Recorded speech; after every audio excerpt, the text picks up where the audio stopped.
Well, they finally did it. They finally won a game, and more importantly, they finally showed some heart. That was the most important thing about the game tonight. At this point, results don't matter. It's not going to happen for us. We're looking like we're going to be sellers at the deadline. That's fine. But you don't want the team to continue to play like they have been. And so it was nice to see them finally really dig down deep, battle back 3 goals to tie the game, take the lead late, hold on to win. That was huge, especially after the start. Jonathan Quick gave up 2 pretty soft goals. It started to be one of those here we go again moments, but luckily they were able to get out of it. Before I talk a little bit more about the game, you got to talk about Gabe Velarde getting benched. Personally, I agree with it. The decision. Gabe hasn't been looking like himself lately, and I don't know if this benching is going to help him mentally by firing him up or physically by just giving him some rest, maybe letting his body heal up a little bit. I don't think he's going to be scratched much longer.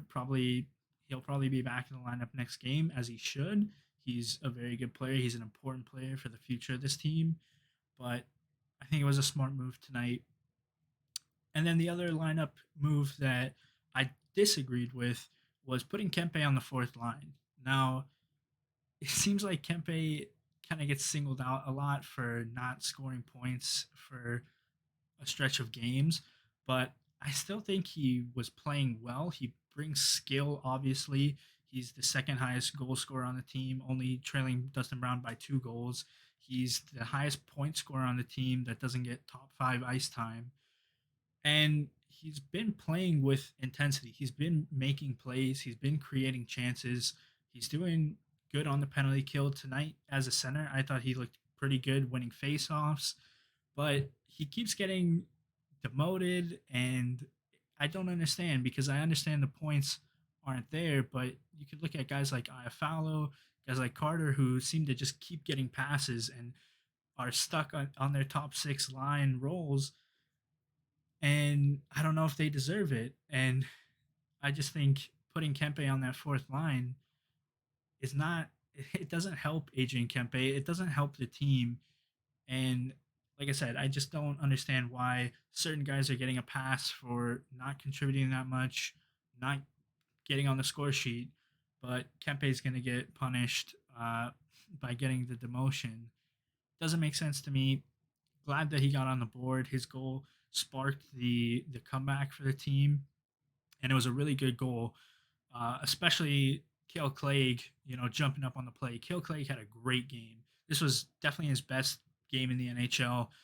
I think you could see he's playing with more confidence. He's growing more confident as he gets more playing time. Obviously, with the injuries, I think he feels he's a little safer in the lineup. He knows he's going to get his playing time, and he was very good jumping up offensively, creating a lot of chances, going for things that he wouldn't have been going for 10 games ago. And he had that big hit, which was nice to see him do something that you don't expect from a smooth skating defenseman like him. Very solid game from him. Also, a really good game for that third line that keeps getting broken up for some reason, even though they just play so well together. You need to keep them together. They play well together. They click, and they just score. And it's something that the Kings struggle with. And good game for them. JAD getting on the board, Grunstrom getting on the board. I thought that Drew Doughty obviously had a great game, couple assists, and he needed to after making those comments about having everybody else on the team step up. He stepped up tonight and did a really good job.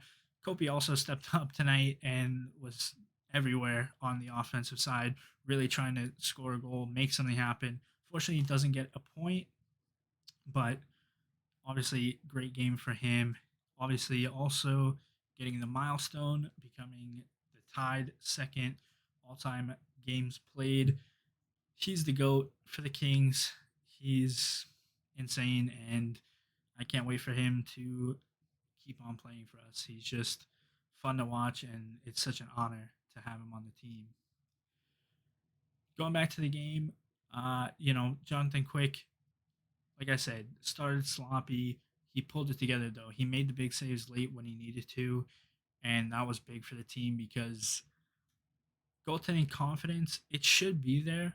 I think we have a very good goaltending duo. I think both Quick and Cal are very good, but when you're not scoring, you need to steal games sometimes. And unfortunately, they haven't been stealing games.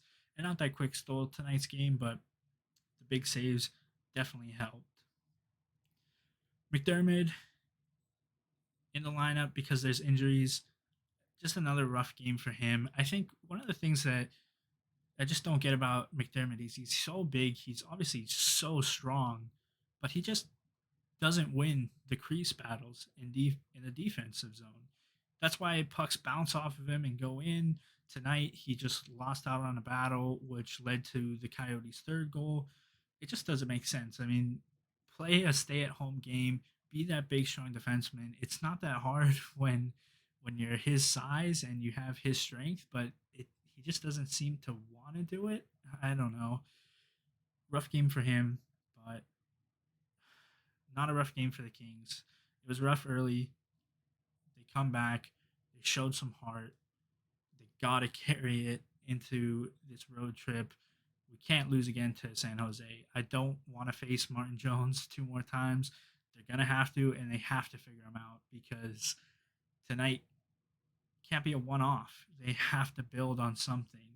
And I do think that they're going to make moves at the deadline. I do think they're going to sell, and this is kind of it for the playoff push, but it's about setting a tone. It's about setting a tone for next year, setting a tone for the young guys. And tonight, hopefully, sparks that because I feel like you saw it in the team. You saw it with their effort tonight in the third period. They just have to build on it. And then I guess I forgot to mention Brendan Lemieux, his debut. Um, Not much from him. You know, you could see him getting in some scrums and trying to spark a little drama, but it kind of felt a little forced and just not needed. I don't know if he's going to play next game. And who do you bench? Do you bench Wagner? I still think that Wagner brings more than Brendan Lemieux just with the speed, and he's willing to be chippy and get in scrums as well. So we'll see what happens with Brendan Lemieux. Not super impressed, but first game, fourth line minutes, not much you can ask for him. Anyways, I will be back Friday. Thank you guys for watching. Please leave a like and subscribe if you're not subscribed. And thank you again.